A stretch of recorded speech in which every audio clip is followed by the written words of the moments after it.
아침부터 아침으로 1월 20일 화요일 새벽 예배 드리겠습니다. 하나님이여 나의 부르짖음을 들으시며 내 기도에 유의하소서. 내 마음이 약해질 때 땅끝에서부터 주께 부르짖으오리니 나보다 높은 바위 위에 나를 인도하소서. 주는 나의 피난처시요 피하는 견고한 왕대이심이니이다. 내가 영원히 주의 장막에 머물며 내가 주의 날개 아래로 피하리이다.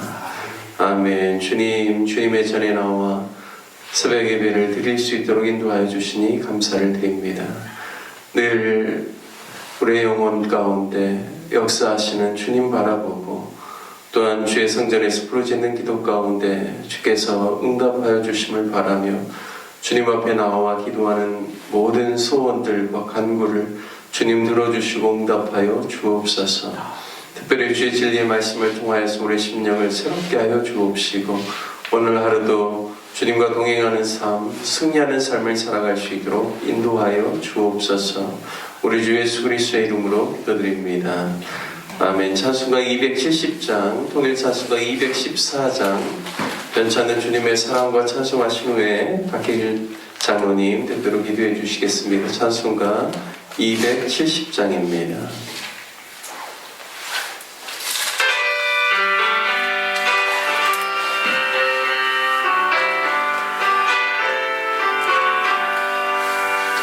변찮는 주님의 사랑과 거룩한 보혈의 공로를 우리가 찬양을 합시다.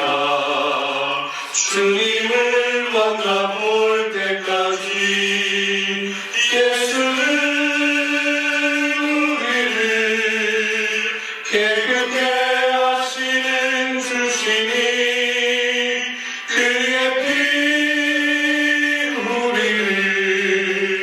눈보다 더 이게 하셨네.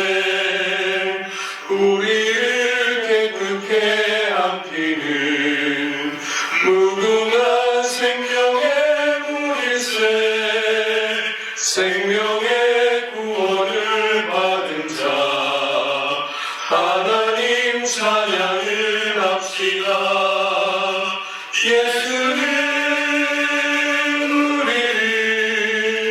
깨끗게 하시는 주시니 그의 피 우리를 눈보다 더 이게 하셨네.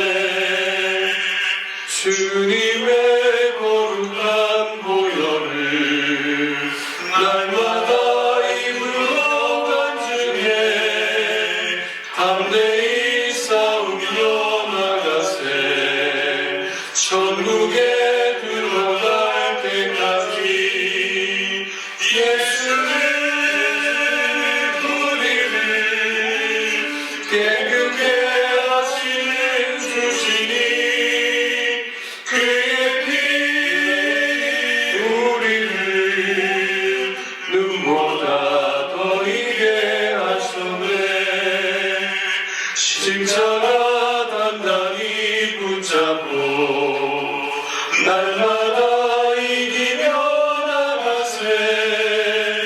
머리에 면류관 쓰고서 주 앞에 찬양할 때까지 예수는 우리를 깨끗게 하시는 주시니 그의 피 눈보다 더 이게 하셨네.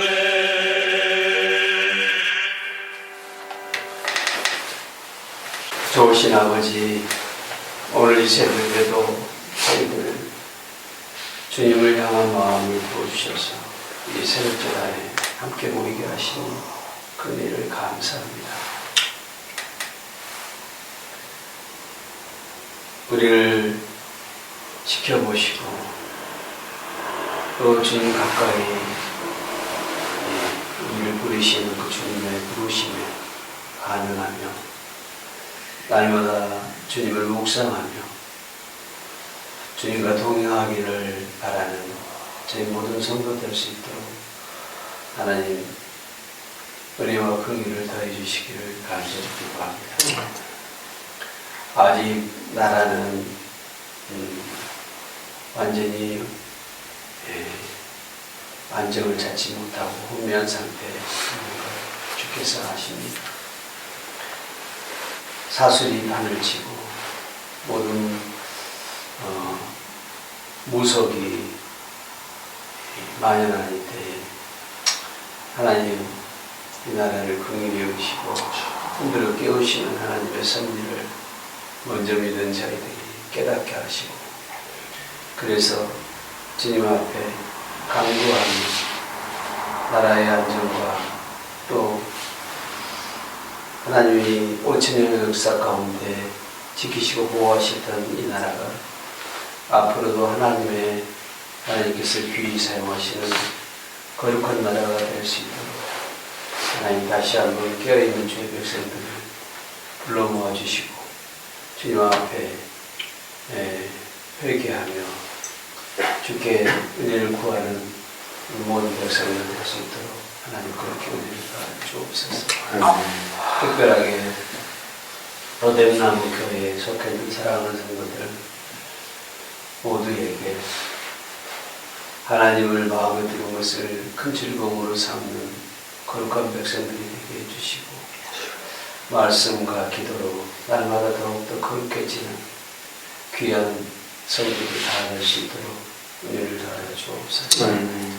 그들의 이름이 생명책에서 흐려지지 않도록 보호하여 주시고 회개의 기회를 속히 부어주시고 또 그래서 우리 마음 안에 하나님 두는 것을 날마다 큰 복으로 여기며 하나님께 더 가까이 나아가는 거룩한 백성들 될 수 있도록 축복해 주시기를 기도합니다. 하나님 우리가 마음에 죄악을 품으면 그 기도를 들으시 않으시는 하나님을 우리가 압니다.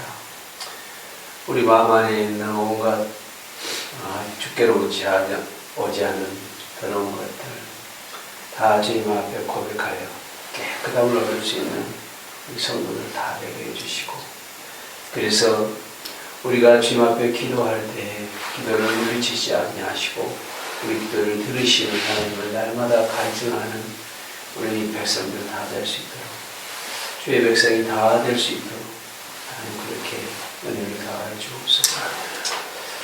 오늘도 말씀을 대합니다. 이 말씀 가운데 계신 하나님을 깊이 만나는 참 귀한 시간 될 수 있도록 하나님 이 시간을 축복해 주시고 말씀을 들어주신 목사님 성령으로 더욱더 충만케 하시고 성령의 감동으로 기록된 이 성경 말씀이 풀어주실 때마다 우리 안에 감동으로 다시 임하게 하셔서 날마다 삶 속에서 주의 말씀을 기억하며 살아가는 그런 저희들 되게 인도하여 주옵소서. 예수님의 이름으로 기도합니다. 아멘.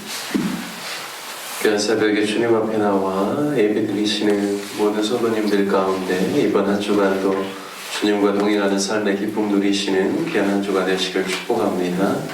오늘 함께 같이 나누실 말씀 창세기 42장 말씀입니다.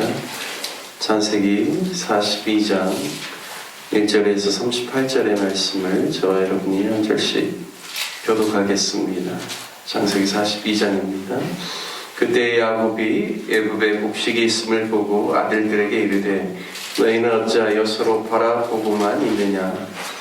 야곱이 또 이르되 내가 들은즉 저 애굽에 곡식이 있다 하니 너희는 그리로 가서 거기서 우리를 위하여 사오라. 그러면 우리가 살고 죽지 아니하리라 하매 요셉의 형 10사람이 애굽에서 곡식을 사려고 내려갔으나 야곱이 요셉의 아우 베냐민은 그의 형들과 함께 보내지 아니하였으니 이는 그의 생각에 재난이 그에게 미칠까 두려워함이었더라. 이스라엘의 아들들이 양식 사러 간 자 중에 있으니 가나안 땅에 기근이 있음이라. 때 요셉이 나라의 총리로서 그 땅 모든 백성에게 곡식을 팔더니 요셉의 형들이 와서 그 앞에서 땅에 엎드려 절하매 요셉이 보고 형들인 줄 아나 모르는 체하고 오만 소리로 그들에게 말하여 이르되 너희가 어디서 왔느냐? 그들이 이르되 곡물을 사려고 가나안에서 왔나이다. 요셉은 그의 형들을 알아보지 보았으나 그들은 요셉을 알아보지 못하더라. 요셉이 그들에게 대하여 꾼 꿈을 생각하고 그들에게 이르되 너희는 정탐꾼들이라 이 나라의 틈을 엿보려고 왔느니라. 그들이 그에게 이르되 내 주여 아니니이다. 당신의 종들은 곡물을 사러 왔나이다. 우리는 다 한 사람의 아들들로서 확실한 자들이니 당신의 종들은 정탐꾼이 아니니이다. 요셉이 그들에게 이르되 아니라 너희가 이 나라의 틈을 엿보러 왔느니라. 그들이 이르되 당신의 종 우리들은 12 형제로서 가나안 땅 한 사람의 아들들이라. 막내 아들은 오늘 아버지와 함께 있고 또 하나는 없어졌나이다. 요셉이 그들에게 이르되 내가 너희에게 이르기를 너희는 정탐꾼들이라 한 말이 이것이니라. 너희는 이같이 하여 너희 진실함을 증명할 것이라. 바로의 생명으로 맹세하노니 너희 막내 아우가 여기 오지 아니하면 너희가 여기서 나가지 못하리라. 너희 중 하나를 보내어 너희 아우를 오게 하고 너희는 갇혀 있으라. 내가 너희의 말을 시험하여 너희 중에 진실이 있는지 보리라. 바로의 생명으로 맹세하노니 그리하지 아니하면 너희는 과연 정탐꾼이니라 하고 그들을 다 함께 3일을 가두었더라. 사흘 만에 요셉이 그들에게 이르되 나는 하나님을 경외하노니 너희는 이같이 하여 생명을 보전하라. 너희가 확실한 자들이면 너희 형제 중 한 사람만 오게 갇히고 너희는 곡식을 가지고 가서 너희 집안의 굶주림을 구하고 너희 막내 아우를 내게로 데리고 오라. 그러면 너희 말이 진실함이 되고 너희가 죽지 아니하리라 하니 그들이 그대로 하니라. 그들이 서로 말하되 우리가 아우의 일로 말미암아 범죄하였도다. 그가 우리에게 애걸할 때 그 마음의 괴로움을 보고도 듣지 아니하였으므로 이 괴로움이 우리에게 임하도다. 루벤이 그들에게 대답하여 이르되 내가 너희에게 그 아이에 대하여 죄를 짓지 말라고 하지 아니하였더냐.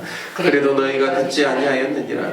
그러므로 그의 핏값을 치르게 되었도다 하니 그들 사이에 통역을 세웠으므로 그들은 요셉이 듣는 줄을 알지 못하였더라. 요셉이 그들을 떠나가서 울고 다시 돌아와서 그들과 말하다가 그들 중에서 시몬을 끌어내어 그들의 눈앞에서 결박하고 명하여 곡물을 그 그릇에 채우게 하고 각 사람의 돈은 그의 자루에 도로 넣게 하고 또 길 양식을 그들에게 주게 하니 그대로 행하였더라. 그들이 곡식을 나귀에 싣고 그곳을 떠났더니 한 사람이 요관에서 나귀에게 먹이를 주려고 자루를 풀고 본즉 그 돈이 자루 아귀에 있는지라.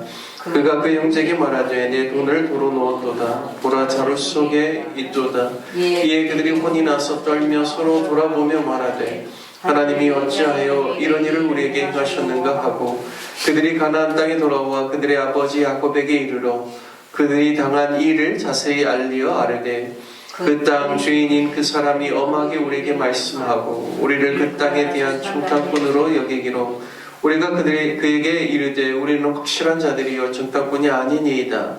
우리는 하나 아버지의 아들 12 형제로서 하나는 없어지고 막내는 오늘 우리 아버지와 함께 가나안 땅에 있나이다 하였더니 그 땅의 주인인 그 사람이 우리에게 이르되 내가 이같이 하여 너희가 확실한 자들임을 알리니 너희 형제 중에 하나를 내게 두고 양식을 가지고 가서 너희 집안의 굶주림을 구하고 너희 막내 아우를 내게로 데려오라. 그러면 너희가 정탐꾼이 아니오 확실한 자들임을 내가 알고 너희 형제를 너희에게 돌리리니 너희가 이 나라에서 무역하리라 하더이다 하고 각기 자루를 쏟고 본즉 각 사람의 동뭉치가 그 자루 속에 있는지라. 그들과 그들의 아버지가 동뭉치를 보고 다 두려워하더니 그들의 아버지 야곱이 그들에게 이르되 너희가 나에게 내 자식을 잃게 하도다. 요셉도 없어졌고 시몬도 없어졌거늘 베냐민을 또 빼앗아 가고자 하니 이는 다 나를 해롭게 함이로다.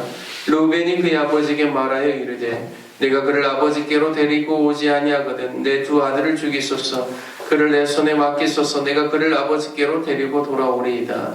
야곱이 이르되 내 아들은 너희와 함께 내려가지 못하리니 그의 형은 죽고 그만 남았음이라. 만일 너희가 가는 길에서 재난이 그에게 미치면 너희가 내 흰 머리를 슬퍼하며 수월로 내려가게 함이 되리라. 아멘. 오늘 창세기 42장 말씀을 통해서 내 진실함을 증명하라라는 제목으로 말씀을 나누겠습니다. 오늘 본문의 말씀은 요셉의 형들이 흉년 기간 2년째가 되어 그들의 양식이 다 떨어지고 또 먹을 것이 애굽에 있다라는 소식을 그의 아버지 야곱이 듣고 난 다음에 그 10 아들들에게 애굽에 내려가라고 하는 그 말씀을 따라서 내려간 이야기를 기록하고 있습니다. 첫째 루벤부터 10번째 스불론까지 야곱의 10 아들들이 바로 애굽으로 내려가죠. 요셉의 동생 베냐민은 야곱이 일부러 보내지 않았습니다. 왜냐하면 요셉을 잃어버린 후로 자신이 라헬을 통해서 낳은 그 막내 아들 베냐민마저도 해를 당한다라면 더 이상 자신은 살 소망이 없다라고 판단했기 때문입니다. 그래서 10명의 아들들이 애굽의 곡식을 사려고 내려가고 3절에 보면 6절에 보면 요셉이 그 형들이 와서 그 앞에서 땅에 엎드려 절하는 것을 보았습니다. 형들은 7절에 보면 요셉을 전혀 알아보지 못하였고 요셉만 형들을 알아보고 또 요셉이 형들을 모른 채 하면서 엄한 소리로 그들에게 이야기하죠. 너희가 어디서 왔느냐 물어봅니다. 형들이 대답하죠. 당신의 종들이 곡물을 사려고 가나안 땅에서 왔나이다. 우리가 한 가지 좀 주의 깊게 살펴볼 그 내용이 있습니다. 그것은 요셉이 애굽에 와서 자신을 소개할 때 분명하게 자신은 히브리 땅에서 왔다라고 그렇게 소개합니다. 그런데 형들은요 본인들이 가나안 땅에서 왔다 이렇게 이야기하죠. 요셉이 관원장의 꿈을 해석할 때 보면 관원장에게 자신을 어떻게 소개하냐면 자신은 히브리 땅에서 끌려온 자요 여기서도 옥에 갇힌 일을 행하지 아니하였다라고 그렇게 자신을 소개합니다. 그리고 후에 이제 술 맡은 관원장이 자신이 복직이 되고 난 다음에 만 2년 후에 바로가 꿈을 꾸었을 때 그 꿈을 해석하지 못하는 애굽에 있는 술사들을 보면서 그제서야 이제 요셉의 생각이 나죠.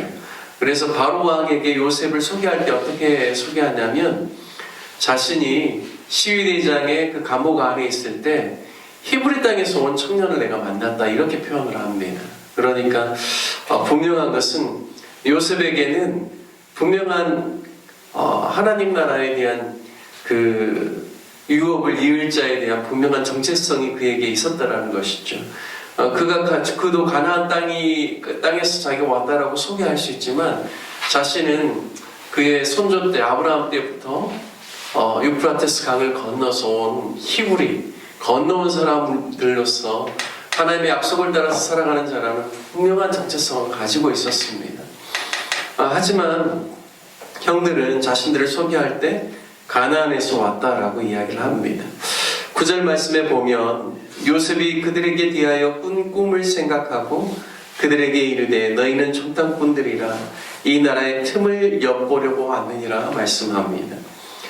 요셉이 자신의 눈앞에서 펼쳐진 광경을 통하여서 요셉의 그 17세 나이에 꿨던 첫 번째 꿈이 실현이 되죠. 첫 번째 꿈은 곡식단이 자신의 단은 일어서고 형들의 단이 자기 곡식단 주변을 둘러서서 그에게 절하는 꿈이었습니다. 그리고 이제 두 번째 꿈이 해와 달과 11별들이 자신에게 절하는 꿈이었는데요. 첫 번째 꿈은 이미 이제 실현이 되었죠. 바로 곡식을 사러 온 형들이 애굽의 총리에게 절을 하면서 그러면서 이제 자신에게 절하는 모습을 보면서 9절 말씀에 보면 그들에 대하여 꾼 꿈을 생각하였다 이야기합니다. 그리고 그들에게 이르되 너희는 정탐꾼들이라 이 나라의 틈을 엿보려고 왔다라고 이야기하죠. 우리가 주의 깊게 좀 살펴봐야 될 것은 요셉이 왜 꿈을 생각하면서 형들이 이 땅을 탐지하러 온 정탐꾼 스파이로 그렇게 형들을 몰아갔냐라는 것이죠. 가장 쉬운 해석은 첫 번째 꿈이 이제 실현됐기 때문에 두 번째 꿈 이를테면 해와 달, 자신의 아버지, 어머니 그리고 11 자기 이제 밑에 동생들까지 모두가 다 와서 자신에게 절하는 두 번째 꿈을 실현하기 위해서 어쨌든 부모님을 모시고 오게끔 하는 그리고 막내 동생을 데리고 오게끔 하는 그러한 일을 위해서 그렇게 일부러 스파이로 몰아갔다 이렇게 이야기할 수도 있겠죠. 그것은 가장 단순한 해석이라고 생각합니다. 하지만 좀 더 깊게 생각해 보아야 될 것은 분명한 자신의 정체성을 드러내고 있지 않은 형들에 대해서 요셉이 어떤 생각을 했을까? 그리고 꿈에 대해서 자신이 생각하는 그 생각 가운데서 형들은 어떻게 바라보았을까를 좀 생각해야 된다고 생각합니다. 자신처럼 형들이 하나님을 경외하는 자라라는 표현도 전혀 없고요. 그리고 뿐만 아니라 자신이 히브리 땅에서 왔다라고 하는 자신의 민족의 정체성, 하나님 안에서의 정체성에 대해서 전혀 이야기하지 않고 있는 그런 형들을 보면서 요셉이 이쯤에 생각하는 하나님의 꿈에 대한 해석은 단순히 형들이 나에게 절하는 꿈이 나의 꿈의 성취다 이렇게 보는 것이 아니죠. 부모님이 또 동생과 함께 와서 함께 형들과 절하는 것이 내 꿈을 이루는 그것이 아니라는 것을 분명히 알고 있습니다. 요셉이 생각하는 그런 꿈에 대한 해석은 무엇일까요? 그것은 히브리 민족의 정체성으로서 하나님께서 아브라함 때부터 주신 약속을 애굽을 통하여서 하나님께서 분명히 우리 가정을 통해서 이루실 것이라는 것에 대한 분명한 이해를 요셉이 가지고 있다는 겁니다. 왜냐하면 창세기 15장에 보면 그의 손주 아브라함에게 분명하게 이야기하는 것은 이방에서 너희가 400년 동안 그 땅에서 학대를 받으면서 살지만 너희가 400년의 그 시간 가운데 하나님께서 그 나라의 민족들을 벌하시고 그 하나님의 자손들이 이제 큰 민족을 이루어서 다시금 자신의 땅으로 돌아오게끔 하나님께서 행하시겠다라는 것을 분명히 아브라함에게 말씀했거든요. 그리고 그 말씀에 대해서 이삭과 야곱과 자신에게 이르기까지 그 내용에 대해서 분명하게 이해를 하고 있었습니다. 창세기 15장에서는 아브라함에게 애굽이라고는 이야기하지 않았습니다. 하지만 애굽의 총리가 된 요셉은 그것을 이해를 했죠. 하나님께서 우리 가족들을 애굽으로 이주시켜서 그리고 이곳에서 400여 년 동안 큰 민족을 이루게 하고 다시금 하나님이 약속한 땅으로 가게 할 것이다라는 분명한 그러한 이해가 요셉에게 있었다라는 것입니다. 그런데요, 형들의 모습을 볼 때 과연 이들이 회개했는지, 그리고 하나님의 그 큰 꿈을 이루는 그러한 어떻게 보면 그러한 민족의 족장으로서의 역할들을 감당할 수 있는 그러한 형들로 22년이라는 세월이 지나고 난 다음에 형들이 그렇게 변화되었는지에 대해서 요셉이 궁금한 것이죠. 그래서 15절에 너희가 이같이 하여 너희 증인 실함을 증명할 것이다. 바로의 생명으로 맹세하노니 너희 막내 아우가 여기 오지 않냐면 너희가 여기서 나가지 못하리라 라고 말씀하고 있습니다. 여기 너희 진실함을 증명하라는 것은 너희가 스파이가 아니라는 것을 증명하라는 그런 의미지만 요셉의 마음의 깊은 곳 안에는 어떤 마음이 있을까? 저는 생각했을 때 형들이 지금 회개하고 새로운 사람이 되었고 하나님의 유업을 이을 자로서 부족함이 없는 하나님의 사람으로서의 정체성을 나에게 보여주십시오. 그래야만 내가 당신들에게 정말 이 땅의 애굽으로 이주해서 앞으로 하나님의 뜻을 이룰 수 있도록 여러분이 충분히 준비되었다는 것을 내가 인정할 수 있습니다. 이런 마음이 그의 깊은 심령 가운데 있지 않았는가, 저는 그렇게 생각하면서 오늘 말씀을 묵상하게 되었습니다. 우리도 이 땅을 살아가면서 우리 각자에게 주신 하나님의 꿈이 있지만 단순히 그 꿈을 성취하는 것이 우리 인생의 목표가 아니라 정말 인생의 큰 목표는 하나님의 뜻이 나를 통하여서 이루어지고 하나님의 나라가 나를 통하여서 정말 이 땅 가운데 임하는 그 일 가운데 저와 여러분 우리 모두가 하나님께 쓰임 받아야 된다는 사실입니다. 한 사람의 개인의 꿈의 성취보다도 더 중요한 것이 하나님의 나라, 하나님의 꿈을 위하여서 우리 모두가 주님께 쓰임받고 있다는 분명한 인식 속에서 하나님을 경외하고 하나님의 뜻을 이루는 것이 개인의 꿈의 성취보다 더 중요하다는 사실을 오늘 말씀을 통하여서 깨닫게 되는 저와 여러분 되시기를 주님의 이름으로 축복합니다. 오늘 말씀을 적용하며 기도할 때 하나님, 우리가 우리 인생의 목표를 이루는 것만을 위해서 사는 것이 아니라 하나님의 분명한 뜻이 있음을 깨닫고 하나님의 자녀로서의 정체성을 가지고 회개에 합당한 삶을 살고 열매를 맺으며 믿음으로 승리하는 삶을 살게 해달라고 함께 기도하기를 원합니다. 또 교회를 위해서 기도할 때는 우리 로뎀나무교회 모든 성도들이 한 주를 살아갈 때 주님을 의지하고 하나님의 성품을 나타내고 하나님의 뜻을 이루며 또한 주의 복음을 증거하는 귀한 삶을 살게 해달라고 우리 성도님들을 위해서 기도해 주시길 바랍니다. 또한 인도네시아에서 선교 사역을 감당하고 있는 우리 이나연, 박주성 우리 두 자녀들이 이번 주 금요일까지 복귀하는 그 모든 일정 가운데 하나님 함께하여 주시고 선교 사역을 통하여서 주의 복음이 증거될 수 있기를 위해서 기도해 주시길 바랍니다. 또 몸이 연약한 환우들을 위해서 기도해 주시고 우리가 협력하는 선교사님들을 위해서 기도해 주십시오. 정병사 선교사님, 천홍백 선교사님, 임명현, 이효순 선교사님, 김윤경, 또 김현철 선교사님, 또 배운이 우리 간사님, 우리 모든 분들을 위해서 함께 같이 기도해 주시길 부탁드리겠습니다. 다 같이 주님의 이름 한번 부르시며 함께 기도하겠습니다.